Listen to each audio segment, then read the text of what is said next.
Minisode! Minisode! Hi, welcome to iHorror Presents Talking Titans. Now that we actually have a name to call this thing. Of course, iHorror is the official podcast of iHorror.com, and Talking Titans is its Dragula-themed minisode series. I'm your host, Jonathan Correia, and tonight we're going to be reviewing episodes 3 and 4 of Boulet Brothers Dragula Titans. And with me, as always, is my co-host, Lindsey Gant. Hello. Also joining us is our other amazing co-host, Waylon Jordan. Waylon, how's it going in Texas? It is cold in Texas. I am done, but I am here. I'm LA cold right now, so low 60s. Got my several blankets on. Well, it gets cold in LA. It's just a different kind of cold. You know, it's like that desert cold. Desert cold. Yeah, let's go for a hike and get some tacos. Okay, look, all I'm saying is that last week it was 80 degrees and last night it was 28. That's what I'm saying. No, that's a big difference. And so we're here to discuss the 2 latest episodes of Boulet Brothers Dragula. Let's dive right into episode 3, the science fiction double feature. Science fiction. Ooh. Which, of course, everyone was challenged to do some sci-fi concept. Could be anything from horrific to campy. We saw all sides of the spectrum with it. Once it was dished out, the fear feat this week was the Vomitron, which looked cool and looked like it fucked everyone up, but they didn't really spend any time with it, really. They just kind of like showed some like quick flashes of people spinning. And then as soon as they got to the boudoir, Melissa calls the fuck out the whole love triangle thing that's going on between Hoso, Abhora, and Astrid. Did you guys catch that? I didn't understand the point of the Vomitron to begin with. I mean, I don't know what that had to do really with the whole sci-fi thing, other than I really think they wanted people to puke. But yeah, I mean, Melissa wasn't having anything of it. Melissa was ready to throw down with these people who are mooning over each other every week. She wasn't down to throw up, but she was down to throw down some tea. That was terrible. Throw down some tea. That was awful. That was awful. My apologies. But also, so was it the transition? They literally get off the Vomitron. They're like, whoa, does everyone have their Earth legs? And Melissa's like, I want to know what the fuck's going on with this. And like called everyone out, which it seems like it's led to some good conversation. I mean, like Astrid seems to be like processing and getting some stuff for it. But we also learned that Melissa was basically served divorce papers like right before coming on to the show. What'd she say, like 2 or 3 days before she was supposed to leave? That is horrible. Like that, she said that Monday, which I'm assuming she left later in the week. But yeah, that's horrific. Good riddance, though, because if that's somebody she was married to who'd do that a few days before leaving on this giant competition show, like, bye. Oh, no, totally that part. But like, that was just really shitty. Like, I have a hard time empathizing with Melissa sometimes because of her attitude. But I really, really felt bad for her. And at that point, I was almost like, okay, is she just bullshitting to like get some sympathy here? Because, you know, I don't put anything past anybody on this show. I don't know, man, because Melissa on her season and this season has always been real strong. So for her to like open up that much and be that vulnerable, like, man, that just shows how strong she is, you know, being able to talk about all that. And I think it gave some good perspective on why she came so hard at it, you know, like having those 3 kind of doing all their relationship stuff in front of everybody, you know, like I get it, why that would kind of be a trigger, you know? Yeah, but I almost wish she had actually just said that to them. While you're all over here trying to figure out who's fucking who and who's in love with who and who actually cares, this is what I'm going through. Yeah. That would have been a great moment for me. Well, clearly, we just need to follow through with Kendra's plan, which is just have Kendra fuck Astrid, you know, and that'll solve everything. Well, you know, I mean, why not? Honestly, Melissa, though, feels like pretty authentic in how she approaches everything. I think even like bringing out the love triangle, she's the kind of the mom of the group where she wants to go and like bring everything to forefront and also maybe solve some of the issues and make sure that those aren't issues anymore. I do see some of that also in season 1 because, yes, John called me out hard last episode about how I had not seen season 1 yet. And so I made a valiant attempt to go and do so.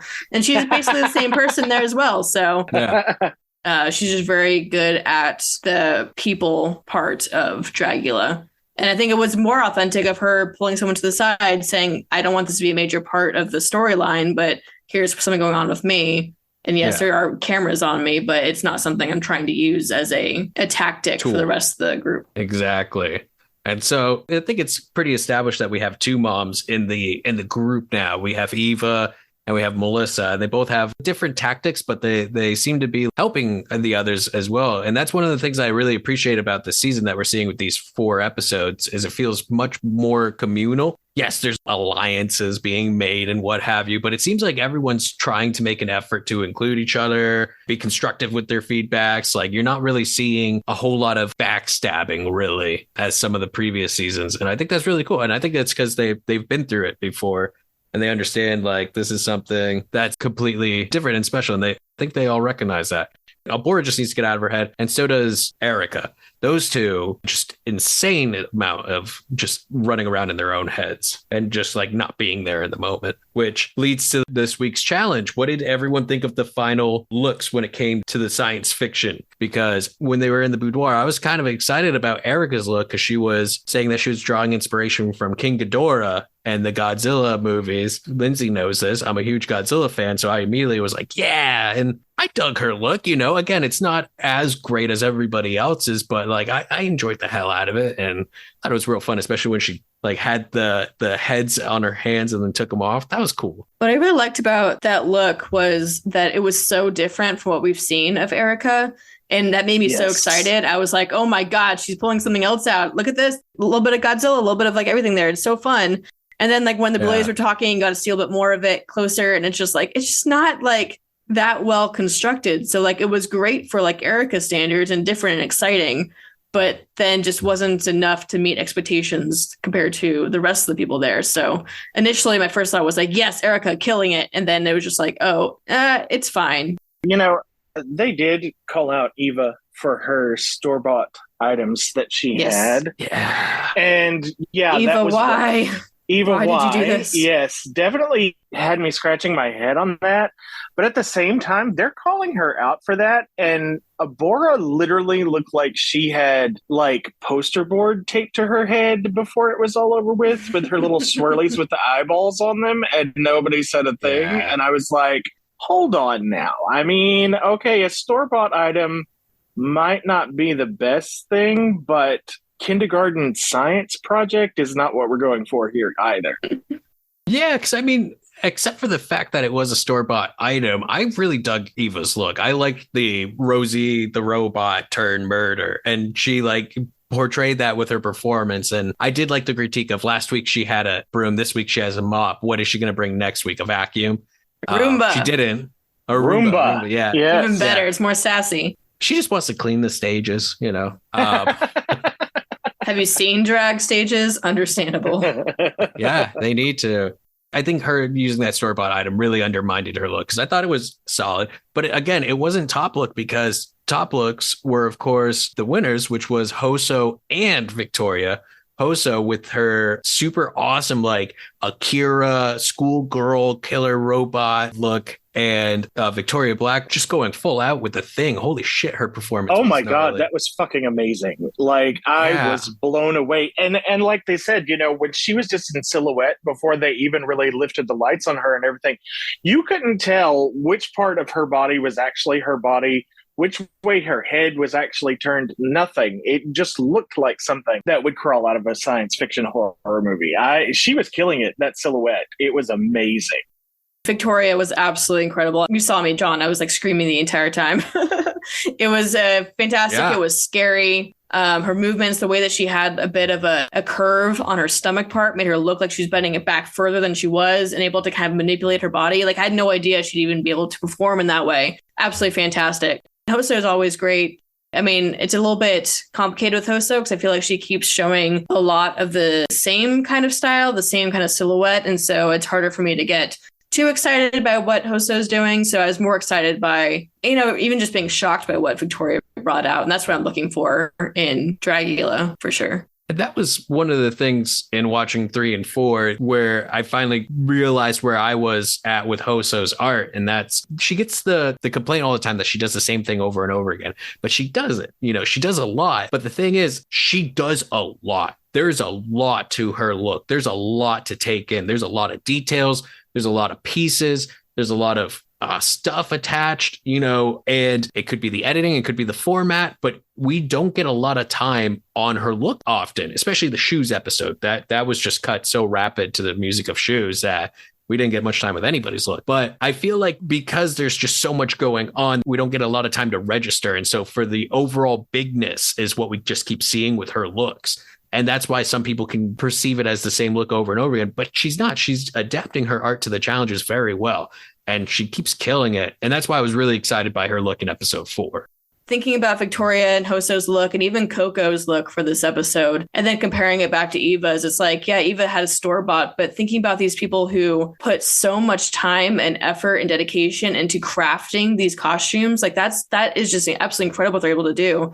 And Coco, like her big aesthetic is finding things, finding trash and kind of putting it together into something that's beautiful and aesthetically amazing. And so being able to do that and doing it well the way that she did this time and put together a full story and then make it as sexy, it just being able to pull all that together while also performing, it just makes me more sad about what Eva just, buying costume kind of undermines what Dragula is here for and what drag is. Yeah. I mean, it was one part of it, but yes, it was a big part of it that gave that aesthetic and helped tell that story. So I can see why that was a big issue. So with all of that said about Eva, were you surprised that she wasn't bottom 2? I mean, she gave a hell of a performance, but they reamed her over that. But then she wasn't in the bottom 2. Now, I agree personally with the people who were in the bottom 2 this time around. But yeah, and I agree too, because I feel like it was one part of a thing because it was a killer performance. The rest of the look was really great. It was just like one part. It would be like showing up in Club Kid boots. It's just one of those things that you don't do with Dragula. You don't do a store-bought thing like that without modifying the shit out of it. And you can't modify something like that. So you bought that for that purpose. The 2 bottom looks were, of course, Kendra and Abhora. And I thought it was very fitting because, once again, Abhora didn't quite get the assignment or overshot it a little bit because she was trying to go for some Lovecraftian demon thing, but it didn't come off as sci-fi. It looked like she had a bird fly into her face and get stuck there. I liked when she tore the head off that bird, though. That was kind of exciting, but that was probably the only bit about it that was interesting. Yeah, but what does that have to do with sci-fi, though? No, she completely missed the topic, completely missed the assignment once again. Like she could work as like a conjuring ghost, maybe, But like it's like what ghost is this? Oh, this is the ghost of the child that got hit in the face with a hawk and died, and so it walks around with it and just eats doves in front of people. It's like, yeah, no, that works for conjuring, but not sci-fi. And then on the other side of things, we have Kendra, who I fucking love Kendra, and that performance. Come on. Kendra. What was the line? Grandmother bitch. Grandmother bitch. Grandmother bitch. Dude, the one-liners that come from Kendra. The performance was fantastic, but that look was so plain. There was just nothing going on there. I mean, she painted herself purple, but what? I know people who do that regularly. That's just, it's not sci-fi. Yeah. I mean, like, the concept wasn't wrong, of going for like a sci-fi horror mall brat, but she didn't go far enough with it. And I think that's why she ultimately went home. It was too plain. I don't even want to say, I hate saying stuff like too plain because, obviously they put a lot of work and a lot of thought into it. I just think with her, the horror aspect of the challenge just wasn't present at all. No. Like if they ever do a sci-fi Riverdale or something, that character needs to be in it. But, that wasn't the assignment. I guess as a good transition into episode 4, what about Abhora's little fit she threw at the end of episode 3 when she, called everyone a bunch of cunts and walked off and told them, you better hope I'm not here next week and all this stuff. And then lo and behold, here we are, episode 4. Yeah. Okay. So let's talk about that because she did have a bit of a blow up. She did kind of threaten everyone, and she had her little moment where she just dropped everything and was just like, I'm so fucking pissed. And it's like, yeah, I get it. I'm really hoping that that's a turning point for her because in episode 4, as soon as she walks into the boudoir, everyone calls her out. Whereas the previous episode, everyone's talking shit about her. And then she comes in and they're all like, oh, hey, oh my God, girl, I love you. So glad you're back. This time they're just she got you're here? By everyone. Which I think was necessary. I think she kind of needed to be called out a bit to recognize like this behavior is not good. I'm putting myself in a bad position with everybody, which is putting me in a bad headspace and is not helpful at all, with what's going on. I think we saw a big change with Abhora this episode. I'd even say like, I kind of like her now. I'm kind of rooting. I don't know if I'm rooting for her to win, but I'm definitely rooting for her to improve as a person. What do you guys think? It's hard. She's been kind of just really throwing fits constantly this entire season, and I haven't been really able to follow or even agree with anything she's been doing, but I kind of been seeing the heart of it at least seeing like maybe why she's behaving what she's doing.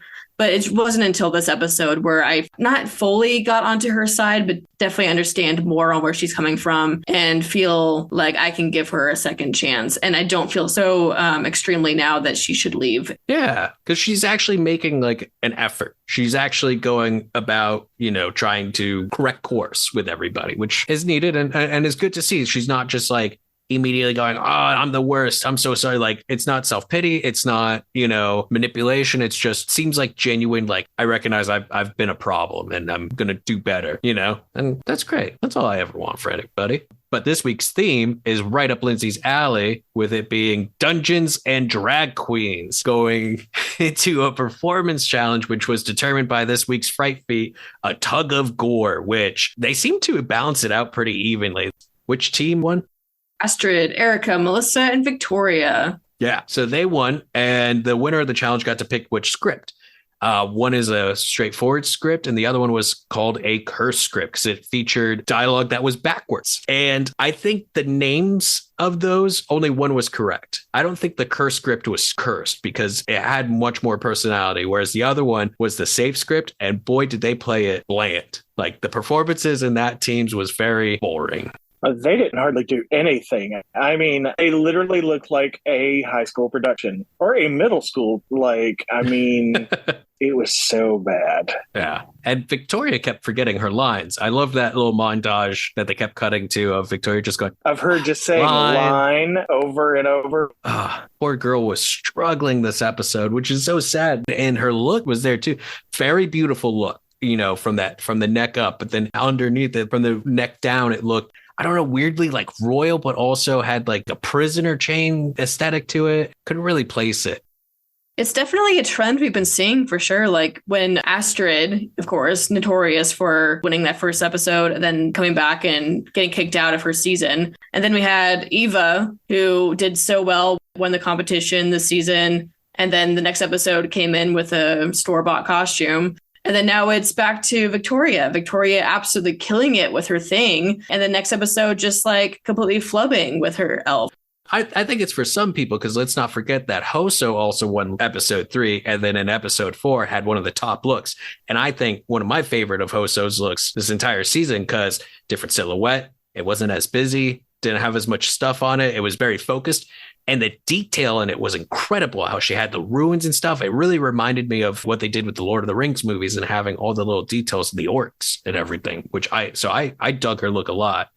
And it seems like she was genuinely having fun. Like, she has fun pretty often. That's kind of like a part of the bit that she puts on is like, I don't know, a happy clown persona jumping all around the stage. But this time she actually felt invested in character and just really having a good time. And I really enjoyed that side of seeing that character build out. But yeah, absolutely. I mean, most of these characters, I'm just like, yeah, this is the best ever, because I'm so into Dungeons and Dragons and seeing these characters come to life in this kind of drag way. It's just fantastic. And so there's very few people here that I, had a problem with. Even Erica, who got kind of reamed at the end about her look. I was having fun with her gnome. It was very cartoonish and a lot of color going on there. I was having a lot of fun with a lot of looks that were presented tonight. The one that had the best look, the best performance, oh my the best God. overall, the one who absolutely fucking killed this challenge. I knew she had it in her. I knew it. Go cocaine. Jonathan has been waiting for this all season. Oh, we both have.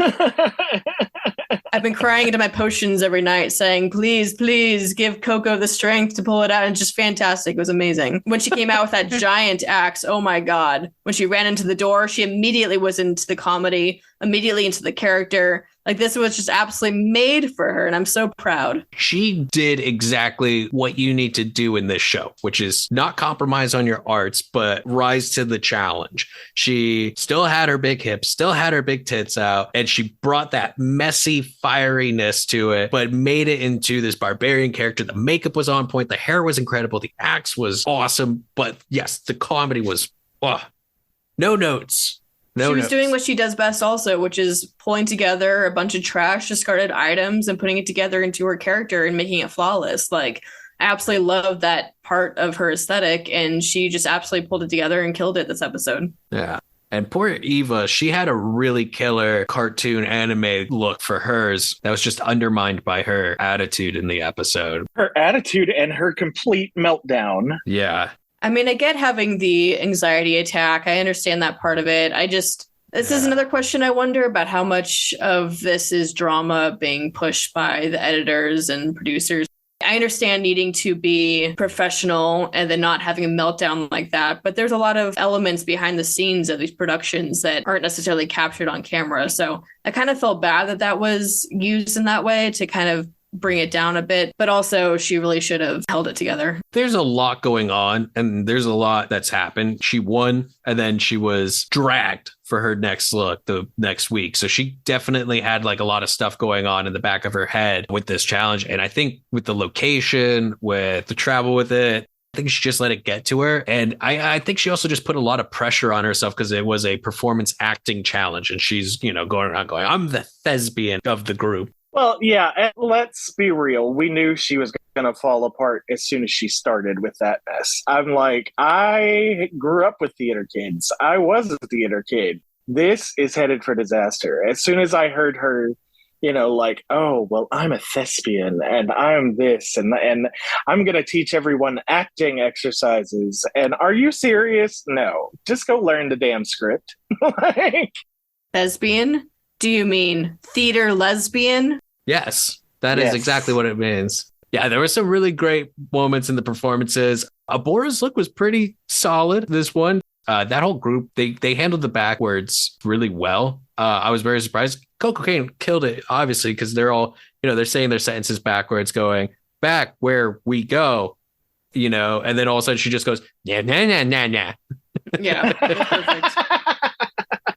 Like, I don't know if that was scripted, but just nah, nah, nah, nah, nah, nah. It was just so funny. All of it together was perfect. Astrid with her bard. I loved the bard look, but I just, as soon as she started like going off on the whole, this is my I've tuned it to Phrygian mode, and this is the dulcimer, and this is this, and this is this. It was literally falling asleep, and I'm a damn musician. Like, nobody wants to hear it, honey. Yeah.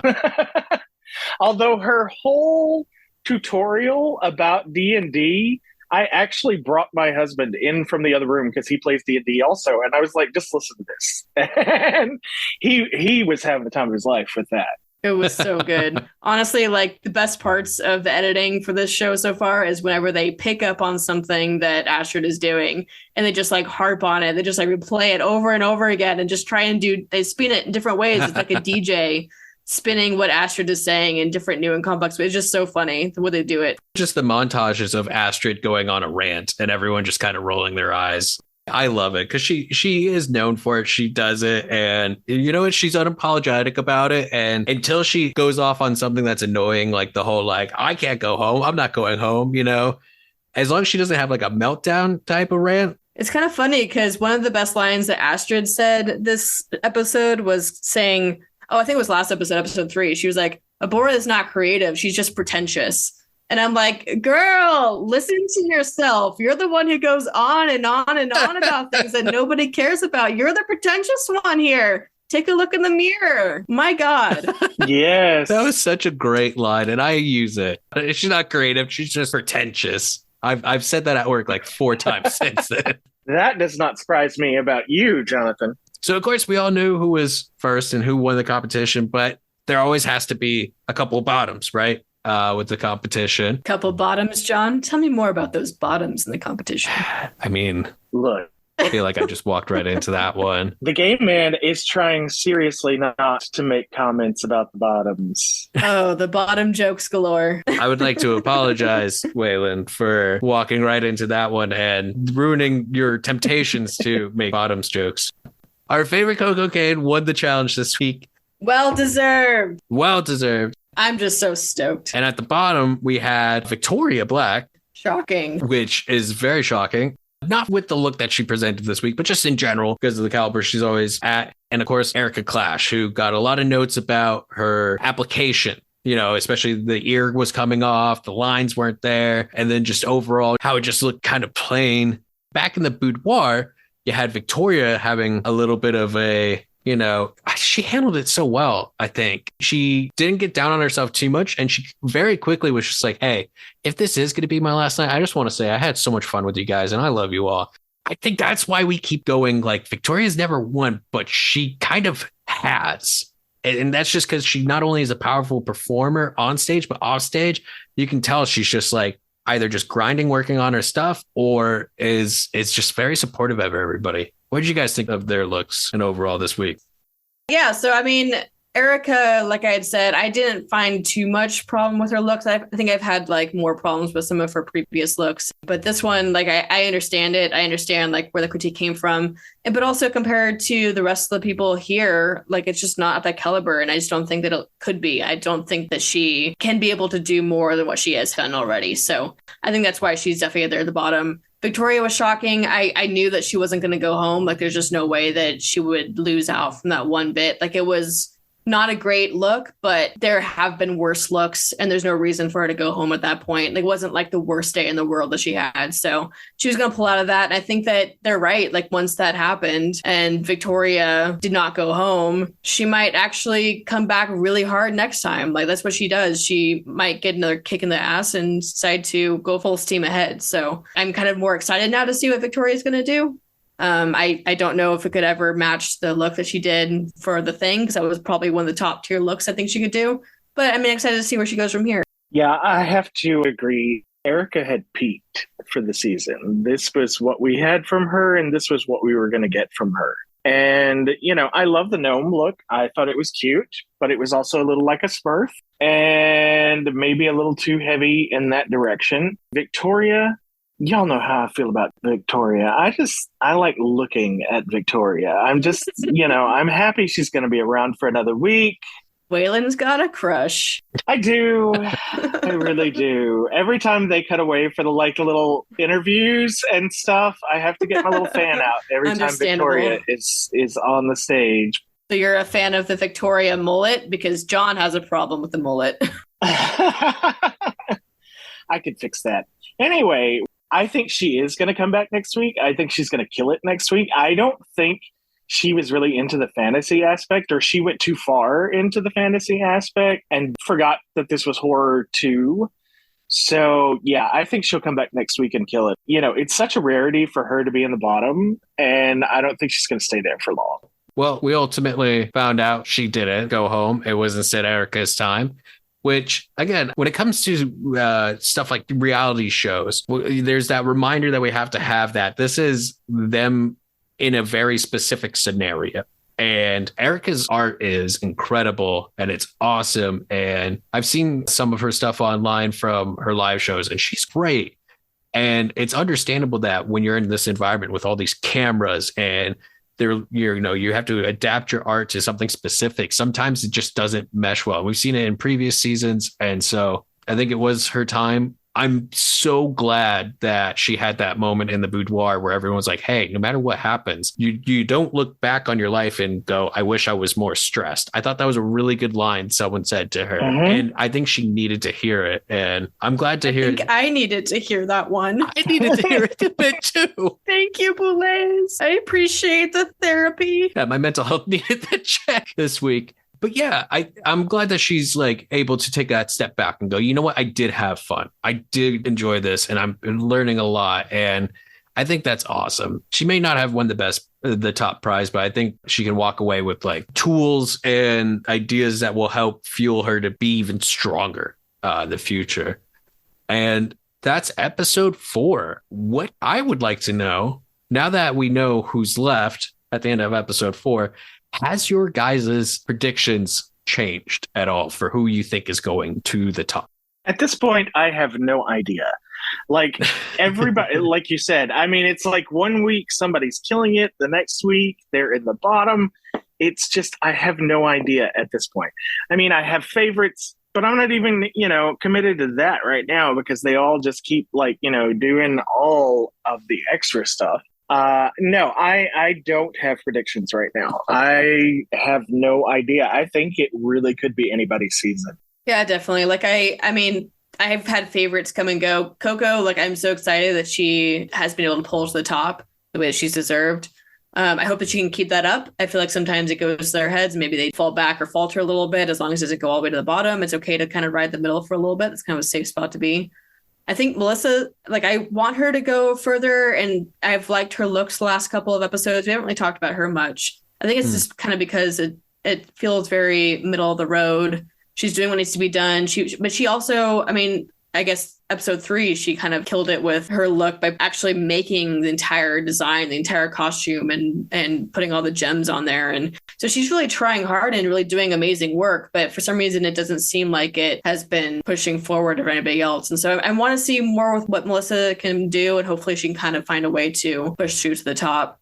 Hoso's going to do Hoso's thing. I don't know how she's going to falter at this point. Abhora is the one that I think might be gone next time. Anything can happen, but I mean, she's kind of just been showing us a lot of the similar looks. As long as she sticks to the challenge, maybe she might pull through, but it's kind of been a problem for her. One trend with Abhora that I'm worried about with her is she's covering her face a lot with things. And I think the sci-fi episode, we saw it at its worst, where she had that bird in front of her face. Because she can do some really great makeup. Like the one she came back with, her witch, well, that was really cool makeup, how she incorporated it into the bald cap. I'm just worried that she's going to keep covering her face. And she even did it a bit with her gnome too, with the hat. So I'm really hoping that she doesn't do that anymore. Yeah. Because I do think that could really push her back. But it's a tough call at this point. We're getting down to like, all right, this is all like heavy hitters. There's no like, all right, it's going to be one of these 4, because those 4 are going away. Abhora is already on the track of like improving overall. I feel like if Melissa doesn't step it up, she could be one of the next ones, which is really sad because I love the shit out of Melissa. She needs to go just a little bit further. But I think that she's been doing much better with the costumes than Abhora for sure. Yes. So I think at least like if she stays consistent with that, she can pull through. But another person I guess to talk about is Eva Destruction. I think the problem with her might be a bit of self-destruction because she definitely has it in there. She has it in her ability to push forward, and she has amazing performance and really pulling it through so much further already than she had in her last season. I just feel like she might get in her head a bit too much, and for some reason that might be her downfall. I don't know. I was like super on board with the Eva train, but I'm just hoping that after these last 2 episodes, it's not going to be a trend. Yeah, we're really at a point where it's like, fuck, one bad week could really screw someone over. And we saw that happen with Victoria. Yeah. And the Boulets, those assholes, when they got to the mountain, they went, Erica, we're about to make a lot of gnomes happy or something about that. And I had a split moment of, not Victoria. No. And then Erica went down and I was just like, oh, God damn it. They got you. Yeah, they really did. But yeah, as always, very excited for the next episode. Very excited for more Boulet looks, all the stuff out of these competitors. Again, I think we're at the point in the competition where everyone's going to look around and they're like, holy shit, I need to step up my game because I'm against these fucks now. And there's no one else. Well, yeah, I mean, you can only ride the middle of the road for so long before it becomes the end of the road. And that's the thing with like Melissa, I love her looks, whereas Abhora like completely will misunderstand the assignment. It feels like Melissa does exactly the assignment and nothing more sometimes. And I think that's what's going to come back to get her. Yeah. Yeah, that's true. Well, I think this is a good moment to wrap things out. Is it Tuesday yet? I want the next episode. Well, Monday's at 9 p.m. for us West Coasters. Yeah.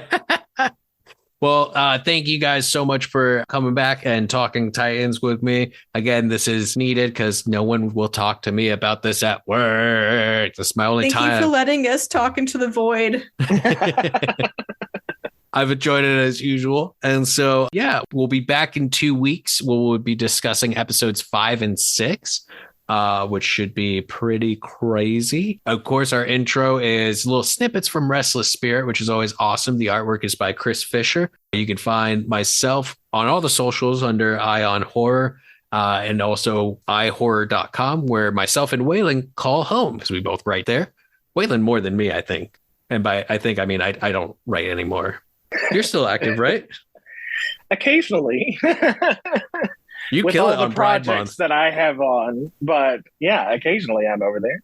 I was about to say, you're probably already starting the gears on Pride Month because you usually start that up in December, right? I'm thinking hard. Yeah. I'm trying to come up with a direction for next year. I love it. Waylon, where can we find you on the socials? I have the most boring name ever on Instagram. You can find me at Waylon.Jordan. You can also find me at WaylonVox1 on Twitter. And you can also find my publishing house, Off Limits Press. They're on Twitter as well under @OffLimitsPress. Awesome. And Lindsey, can we find you on social media? I'm not on social media. How dare you assume that I'm on social media? No way. Copy that. You can find Lindsey at Ion Horror on all the social medias where we call home. She also makes all the great artwork for all of our episodes. And of course, you can find us at iHorror.com. And so we'll see you guys in 2 weeks. Don't forget, new episodes of Ion Horror are also coming out every other week as well. And so for the time being, I'm John Correia. I'm Lindsey. And I'm Waylon. And keep talking Titans. Hey, we nailed that one. We nailed that ending. All right. Wasn't as awkward. All Yeah. right. Talking Titans. We came up with a thing. It's kind of like, it's not like that other show.